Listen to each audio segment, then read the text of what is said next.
Wong iku nak kafir mulai cilik nganti 70 tahun. Kalau baleni malih iki, tiyang kafir cilik ngantos 70 tahun. Itu kan menjadi mukmin itu hanya dengan melafadzkan apa? Syahadat la ilaha illallah Muhammadur Rasulullah. Niku hadhil kalimah satu ini. Kalimah syahadah niku saged ngilangi kekafiran 70 tahun. Artinya kalimat ini adalah kalimatun dakhala fihal kafiru al-islam atau kalimatun sara bihal kafiru musliman. Jadi ngaji rileks, ini tanamkan di hati. Ini adalah kalimat yang orang kafir saja menjadi muslim, hanya sekali dilafadzkan. Masa lalu dengan kalimat yang sama tiang muslim menjadi kafir.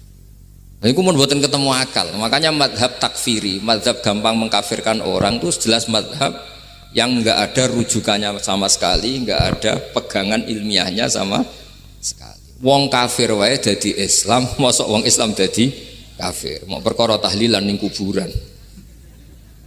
Gara-gara tahlilane nyekel patok dianggap napa? Kafir. Mergo dianggap njaluk napa? Jaluk bae, jaluk kubur. Mulane dawuh Said Muhammad masyhur itu diterjemah di seluruh bahasa di dunia.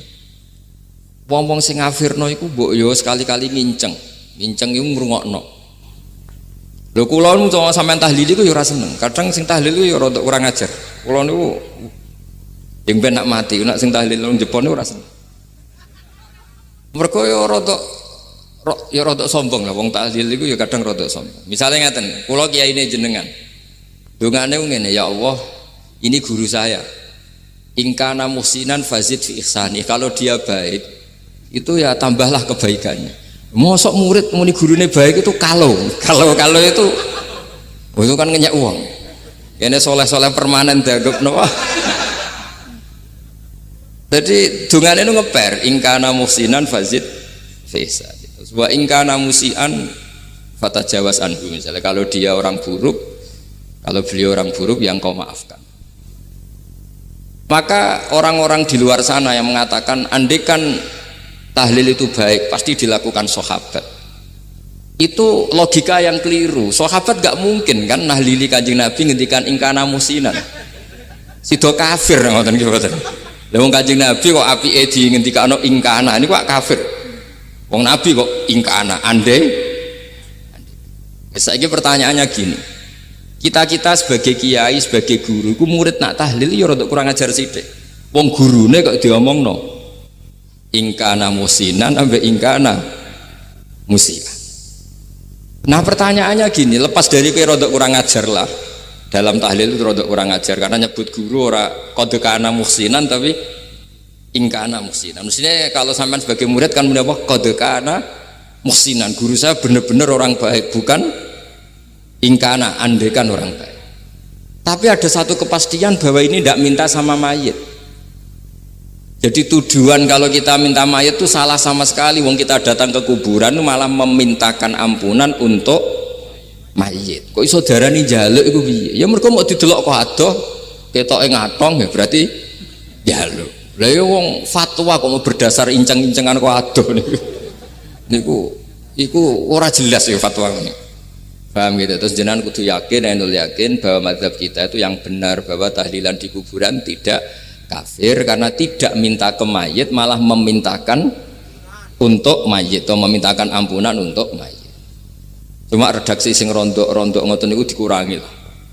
Nah kangge guru niku nggih dikurangi lah, dikurangi. Ya Allah, jenengan Maha Pengampun, kula suwun guru kula jenengan ampuni. Jadi ampun ngangge donga sing teng salat mayit. Nah salat mayit itu kan memang ada sanatnya, memang semua bentuknya seperti itu. Tapi nek ning kuburan kula mboten nate donga teng Mbah Mun ngoten. Ya Allah, ini guru saya, Engkau anugerahkan beberapa ilmu, beberapa amal yang manfaat untuk orang banyak. Kula suwun jenengan tampi. Jenengan zat sing Maha Pengampun. Nggih, jenengan ampuni. Tapi mboten ngangge ingkana-ingkana ini. Angen-angen muga aku dadi kiai ini tersinggung. Murid orang ajar, mosok darani gurune apik iku andekan. Tapi berhubung ra paham ya alhamdulillah ya tahlil yang Wali Songo ya banter-banter nganggo mic. Lah sing kene paham ya rodok risi, piye? Wali Songo darani ingkana iku piye wae. Dadi niku mareni, mulane kula suwun nak tahlil nyewa kiai sing alim lah ben rodok bener, ben rodok bener. Tapi ampun nyewa kula mboten purun. Kula nu gak ada pondok dadi mboten saya masyhur susah diundang orang kecuali yang ada hubungan guru, hubungan sarang. Karena beliau lama sekali ngajar di MGS. Beliau Gus Maksum itu lama ngajar di MGS. Jadi saya itu hanya datang di orang-orang yang pernah khidmah di sarang, terus yang pernah keluarga sepuh. Saya datang ke Jakarta ke Pak Quraisy Shihab itu ya karena Pak Quraisy itu lama sekali bikin diskusi tafsir. Akhirnya saya termasuk pengajar di pondok beliau. Jadi faktornya ya hanya karena itu, bukan yang lain. Terus kalau suwon jenengan kedah yakin kalau faham takfiri yang memudahkan mengkafirkan orang lain itu faham yang salah, karena itu bahaya. Terus bahaya kedua secara fikih. Secara fikih itu nanti repot.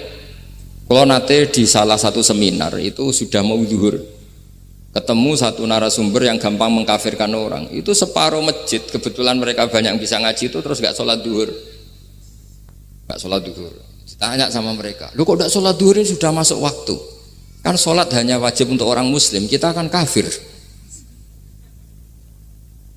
Ya karena dikafirkan tadi kan, kalau kita akan dikafirkan. Akhirnya gak kafir, sholat. Efek dari mazhab itu panjang. Kalau betul faham mereka itu betul, berarti yang sudah kafir, orang kafir itu wajib sholat enggak? Enggak kan? Itu malah panjang kan, karena terus menjadikan orang Islam tidak sholat. Nanti ke masjid tidak boleh, orang kafir nggak boleh masuk masjid. Itu efek fikihnya panjang. Jadi kalau suwon mazhab Abil Hasan Asyadzili niku dipegang. Nah itu mazhab beliau itu implementasinya di teng kitab Hikam nih. Karena Hikam itu putu murid yang paling bisa mengimplementasikan, menjelaskan cara pandang mazhab Abul Hasan Asyadzili sing dados thariqah Syadziliyah.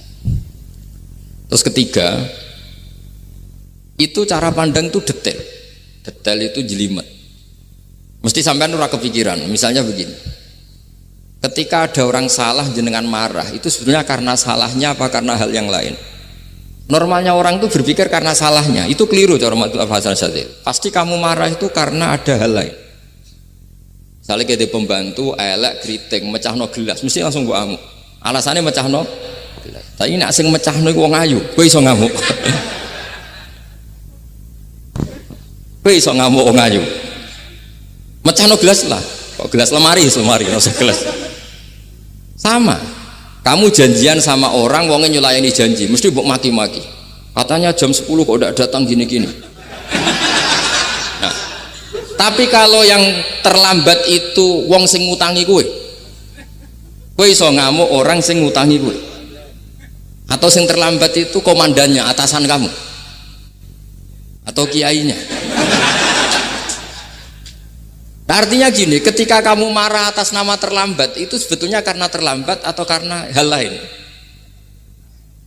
Nah, maksiat juga gitu. Cara pikirannya Abul Hasan Asyadzili, ketika kowe roh misalnya cawe itu maco naik apa lah ninja atau apa, mesti kowe darani wah seluput suwuk. Tapi nak dikandani, niku putune jenengan. Mesti langsung ya Allah jenengan sepunten. Jadi sebenarnya kita kebencian sama orang lain itu karena kebetulan itu tidak keluarga kita. Coba kalau itu keluarga kita, pasti kita mikir ulang. Kowe gedeng wong ra salat, mesti sebabnya dua. Satu tidak sholat, dua kebetulan itu tidak anak kamu.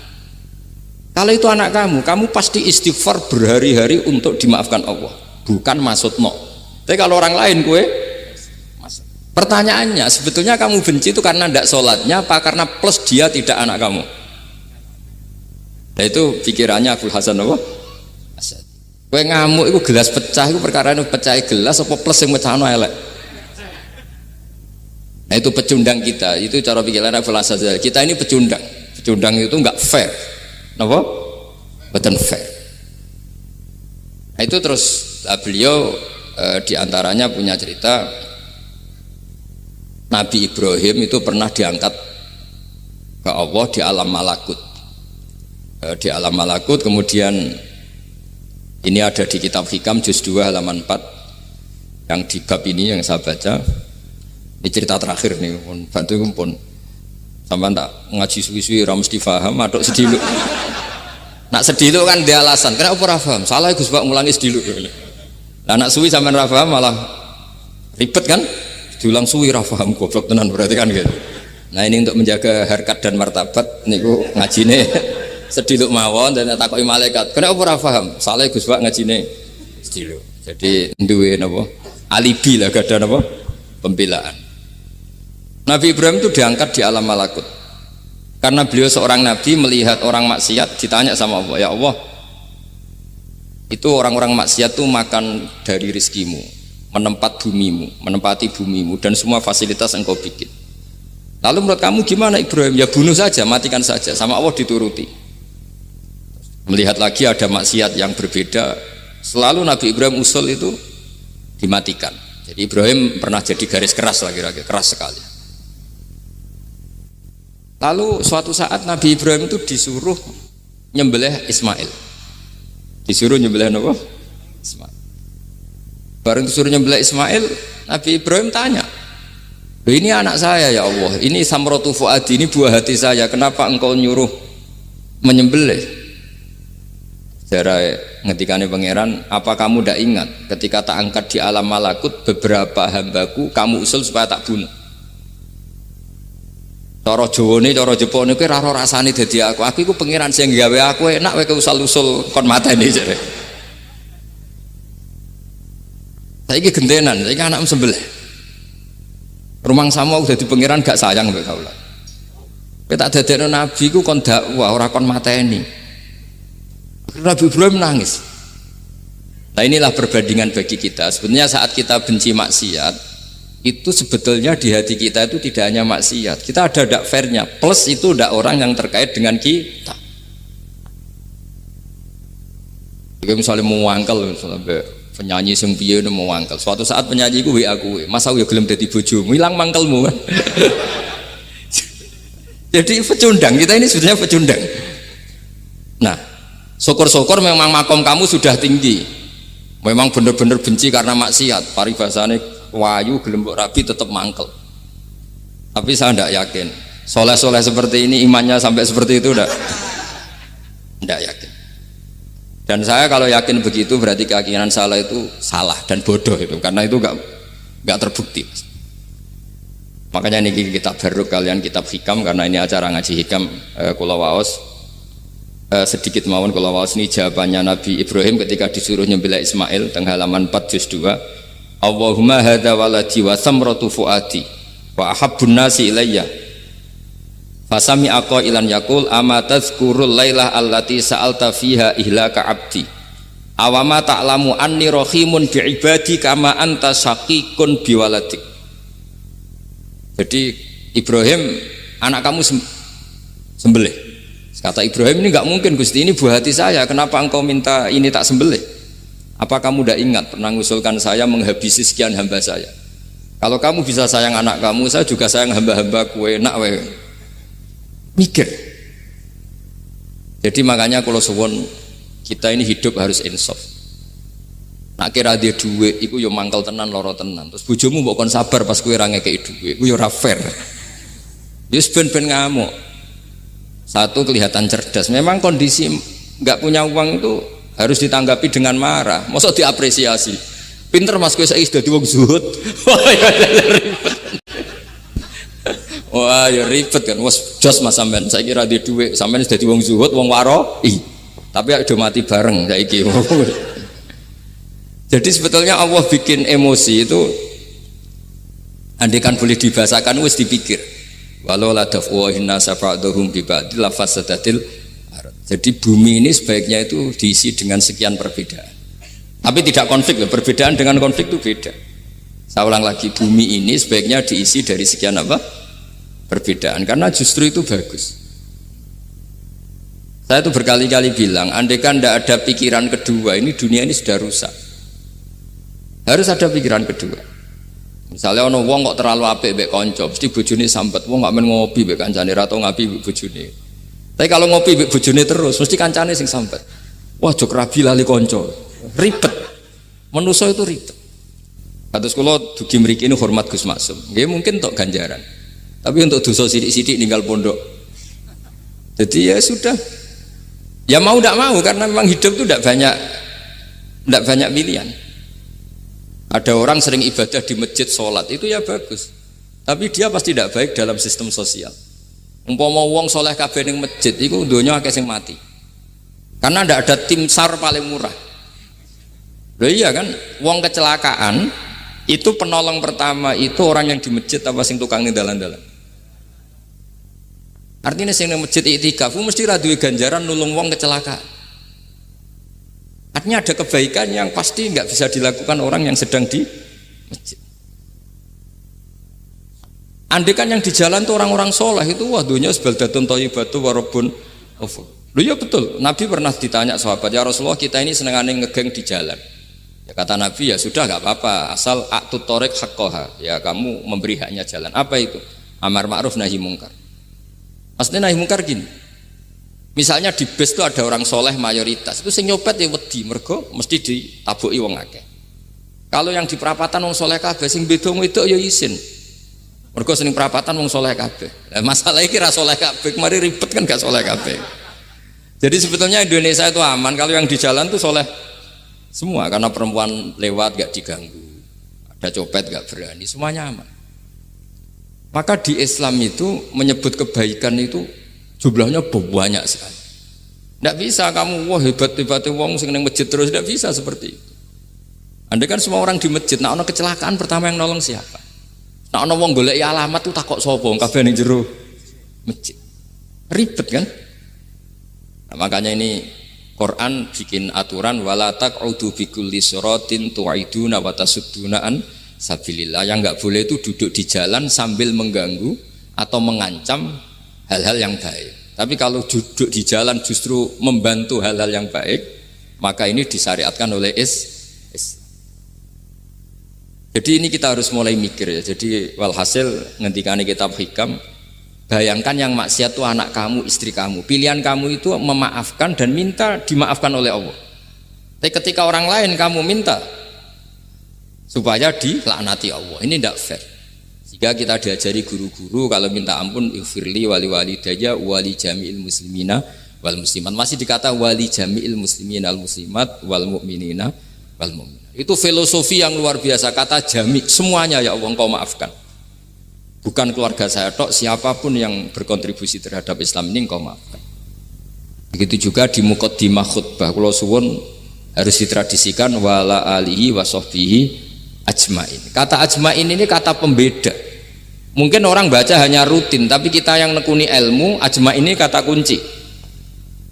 Fa inna ahlas syiah akramu sahabiyan wa ahanu sahabiyan akhar. Tradisi madhab syiah itu apa? Ada sahabat yang begitu dimulia-muliakan berlebihan kayak Sayyidina Ali, dan ada yang dihinakan kayak Abu Bakar dan Umar. Lalu pembedanya dengan ahli sunnah apa? Kita menghormati sahabat wa sahbihi ajmain. Jadi hadhil kalimah kalimatun fariqah. Ini kalimah pembeda. Jadi ajmain buatan kalimah rutin terus ono jimati ono kasiate ini buatan. Kita maklumatkan ke seluruh dunia bahwa mazhab ahli sunnah ditandai dengan wa ala alihi wa sahbihi ajmain. Mane dawuh Mbah Hasyim wa nukrimu ahlal bait wa nukrimu jami'a ashab Rasulillah sallallahu alaihi wasallam. Wa nukrimu jami'a ashabi Rasulillah sallallahu alaihi wasallam. Ciri utama mazhab Ahlussunnah apa? Menghormati keluarganya Nabi dan menghormati seluruh, ada kalimat apa? Seluruh sahabat. Jadi kata ajma'in itu kalimatun fariqah atau kalimatul fasl. Kalimat yang membedakan mana mazhab Syiah dan mazhab Ahlussunnah apa? Itu kalau jenengan ngaji teng Gus Maksum napa teng Kiai Haji Maksum, di antara mazhabnya sinten?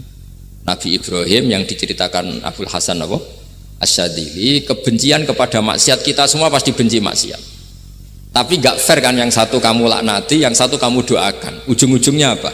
Ada unsur hadun nafsi. Kalau yang terkait dengan jenengan mbok dongakno di sepuro, nah yang nggak ada terkait mbok pasutno. Ini kan tidak fair, padahal sama-sama apa? Maksiat. Kalau suwon polemik tentang ketentuan gimana hukumnya ziarah kubur, ya hukumnya baik karena mendoakan atau memintakan ampun untuk yang mati, bukan meminta sama yang mati. Udah Sayyid Muhammad kena arah percaya rungokno wong didelok kok ado pancen yo ngeri kan, patoke diusap-usap bariku ndonga delok kok ado kan njaluk kuburan padahal mayite ngeluhe perkara mau. Kadang nek sing kiai ini rapati iso ngaji sampean ingkana wali kok darani napa? Ya Allah, jika mayit ini, andekan mayit ini baik, maka dan andekan tidak, lu cara kowe dadi mayite bocah ora jelas mayit. Nah, makanya ini cobalah kalau sholat jenazah tidak apa-apa doa itu karena sanatnya seperti itu.